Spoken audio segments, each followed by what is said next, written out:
जय श्री राम दोस्तों, आप सुन रहे हैं हिमांशु हॉरर पॉडकास्ट। मैं हूं आपका दोस्त हिमांशु और अब कहानी पहुंच चुकी है उस मोड़ पर जहां एक इंसान की जिंदगी और एक राक्षस की आज़ादी आमने सामने खड़ी है। रोहित जमीन पर बैठा तड़प रहा था। उसकी नसें उभरी हुई थीं, आंखें कभी लाल कभी सामान्य हो जातीं। तांत्रिक की बेटी बोली, अब देर नहीं कर सकते। अगर सूरज डूबने से पहले ये क्रिया पूरी नहीं हुई तो ब्रह्म राक्षस स्थायी रूप से इस शरीर पर कब्जा कर लेगा। अमन कांपते स्वर में बोला, हमें क्या करना होगा? वो बोली, पीपल के पेड़ के नीचे जहां से ये सब शुरू हुआ था वहीं इसे खत्म करना होगा। शाम ढल रही थी, आसमान लाल हो चुका था, जैसे खुद प्रकृति भी खून का संकेत दे रही हो। चारों दोस्त रोहित को सहारा देकर पीपल के पेड़ तक लाए। हवा अचानक तेज चलने लगी, पत्ते ऐसे हिल रहे थे जैसे कोई हंस रहा हो। रोहित के मुंह से एक और आवाज निकली, मुझे वापस उसी जगह ले आए जहां से मैंने जन्म लिया। इस आवाज में गर्व था, घमंड था और भूख थी। तांत्रिक की बेटी ने जमीन पर एक बड़ा सा यंत्र बनाया। सिंदूर, भस्म, काले तिल और गंगा जल से मंत्र लिखे। इस यंत्र के अंदर रोहित को बैठाना होगा और मैं ब्रह्म राक्षस को वापस पेड़ में बांधूंगी। विक्रम ने पूछा, और अगर वो नहीं माना? तो उसने रोहित की तरफ देखा, तो रोहित को मारना पड़ेगा। अमन की आंखों से आंसू बह निकले। कोई और तरीका नहीं है? नहीं, या तो एक आत्मा बचेगी या एक राक्षस। रोहित अचानक चिल्लाया, कर दो, अगर मैं बच ना सका तो मुझे मार देना, लेकिन उसे आजाद मत छोड़ना। उसे यंत्र के बीच बैठाया गया। तांत्रिक की बेटी ने मंत्र पढ़ना शुरू किया।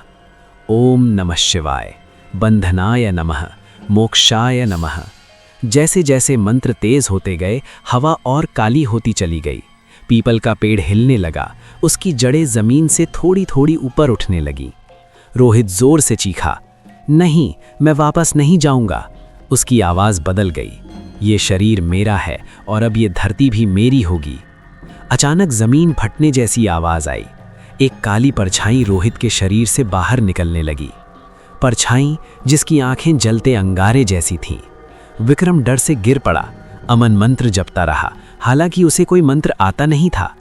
तांत्रिक की बेटी चिल्लाई, अब सब अपनी अपनी शक्ति लगाओ। अमन ने रोहित का हाथ पकड़ा, विक्रम ने उसका कंधा। गांव के लोग दूर से जय महाकाल का जाप करने लगे। परछाई चिल्लाई, मैं वापस नहीं जाऊंगा, मैं आजाद हूं। तभी रोहित की आंखें खुली, उनमें आंसू थे। मुझे छोड़ दो, इसे बांध दो। उसने खुद को पीछे की तरफ झटका दिया और परछाई पूरी तरह यंत्र के बीच खिंच गई। तांत्रिक की बेटी ने पीपल की जड़ पर भस्म डाली और आखिरी मंत्र बोला। बंधन पूर्ण हुआ। तेज हवा चली, एक जोरदार धमाका हुआ और सब कुछ शांत। रोहित जमीन पर बेहोश पड़ा था, पर अब उसकी सांस सामान्य थी, आंखें इंसान जैसी थीं। ब्रह्म राक्षस फिर से पीपल के पेड़ में कैद हो चुका था। लेकिन तांत्रिक की बेटी जमीन पर बैठ गई। उसके होठ नीले पड़ चुके थे।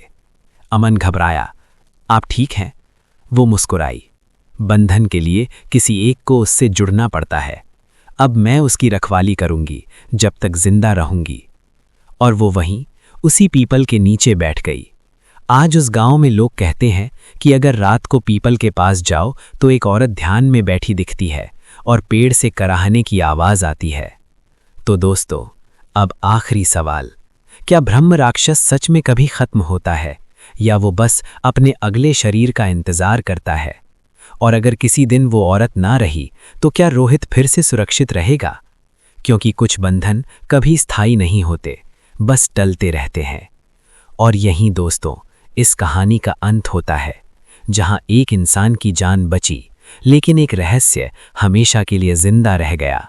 क्योंकि इस दुनिया में कुछ बंधन ऐसे होते हैं जो टूटते नहीं, बस अगली पीढ़ी तक सौंप दिए जाते हैं। आज की कहानी यहीं समाप्त होती है, लेकिन डर यहीं खत्म नहीं होता।